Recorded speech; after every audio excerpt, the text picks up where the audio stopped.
আসসালামু আলাইকুম প্রিয় দর্শক বাচ্চাদের শরীরে হিমোগ্লোবিন বা রক্ত বাড়াতে এই খাবার দুইটি অবশ্যই খাওয়ান। এটা শুধুমাত্র বাচ্চাদের শরীরে রক্ত বাড়াবে না, আরও অনেক উপকারিতা করবে। আর কি কি উপকারিতা করবে পুরো ভিডিও জুড়ে তার আলোচনা থাকবে। দর্শক, এই খাবারটি আপনারা কিন্তু বাচ্চাদেরকে হালকা নাস্তায় এভাবে চামিচ দিয়ে খাওয়াতে পারেন, অথবা বাচ্চাদের খাবার যেমন সুজি, সাগু, ওটস বা মিষ্টি জাতীয় খাবার ন্যাচারাল উপায়ে মিষ্টি করার জন্য এই খাবারটি আপনারা সেই খাবারের মধ্যে ব্যবহার করতে পারেন। এতে করে খাবারটি ন্যাচারাল উপায়ে মিষ্টি হয়ে যাবে এবং পুষ্টিকর হবে, পাশাপাশি এক্সট্রা কোনো চিনি, মিষ্টি, খেজুরের গুড় ব্যবহার করার প্রয়োজন হবে না। আর সেই খাবার দুইটি হচ্ছে অনেক অনেক স্বাস্থ্যসম্মত পুষ্টিগুণ সম্পন্ন খেজুর আর কিশমিশ। খেজুর এবং কিশমিশ এটি একটি অত্যন্ত পুষ্টিকর ও সুস্বাদু ফল। এটি ভিটামিন, খনিজ, ফাইবার এবং অ্যান্টিঅক্সিডেন্টে ভরপুর। এটি নিয়মিত খেলে হজমে সহায়তা করে, অর্থাৎ খেজুর আর কিশমিশে প্রচুর পরিমাণে ফাইবার থাকায় এটি হজম ক্ষমতা সুস্থ রাখে এবং কোষ্ঠকাঠিন্য দূর করতে সহায়তা করে। তাৎক্ষণিকভাবে শরীরে শক্তি যোগাতে পারে। এছাড়া এতে উপস্থিতি পটাশিয়াম, ম্যাগনেসিয়াম এবং অ্যান্টিঅক্সিডেন্ট হৃদরোগের ঝুঁকি কমাতে সহায়তা করে, রক্ত স্বল্পতা প্রতিরোধ করে।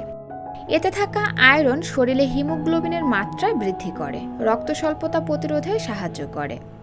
খেজুর এবং কিশমিশে থাকা ক্যালসিয়াম, ম্যাগনেসিয়াম এবং ফসফরাস হাড়কে মজবুত করে। এছাড়াও ত্বকের স্বাস্থ্য উন্নতি করে, অর্থাৎ খেজুর এবং কিশমিশে থাকা ভিটামিন ও খনিজ উপাদান ত্বকের স্বাস্থ্য উন্নতি করে এবং ত্বককে ময়শ্চারাইজ করে।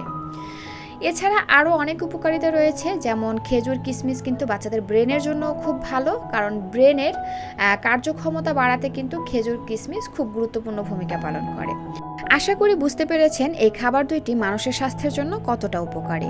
তো যাই হোক, আমি এখানে 6টি খেজুর নিয়েছি এবং 10 থেকে 12টির মতো কিশমিশ নিয়েছি। খেজুরগুলোকে, কিশমিশগুলোকে খুব ভালো করে ধুয়ে নিয়েছি 3 থেকে 4 বার পানি পাল্টে। তারপরে এভাবে গরম পানি দিয়ে আমি এটাকে ভিজিয়ে রেখেছি 10 মিনিটের জন্য।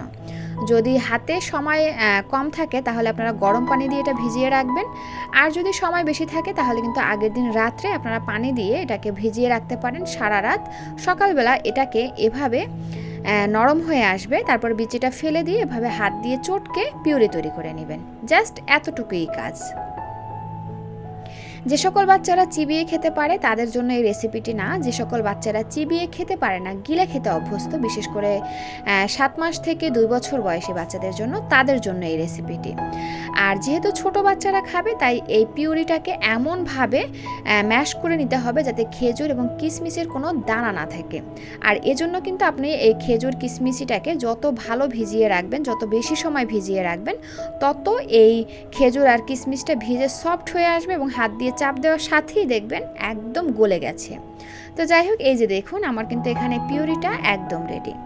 এইভাবে পিউরি তৈরি করে কিন্তু আপনারা বাচ্চাদেরকে হালকা নাস্তায় দিতে পারেন, অথবা আপনারা চাইলে কিন্তু বাচ্চাদের মিষ্টি জাতীয় খাবার যেমন সাগু, সুজি, ওটস, অর্থাৎ যে কোনো মিষ্টি জাতীয় খাবার ন্যাচারাল উপায়ে মিষ্টি করার জন্য এই পিউরিটা ব্যবহার করতে পারেন।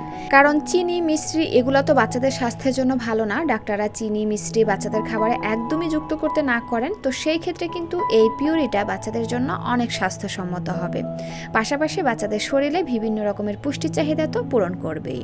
তো দর্শক, এই ছিল আমার আজকের আয়োজন। ভিডিওটি ভালো লাগলে প্লিজ একটি লাইক দিবেন, যাওয়ার আগে সুন্দর একটা কমেন্ট করে যাবেন।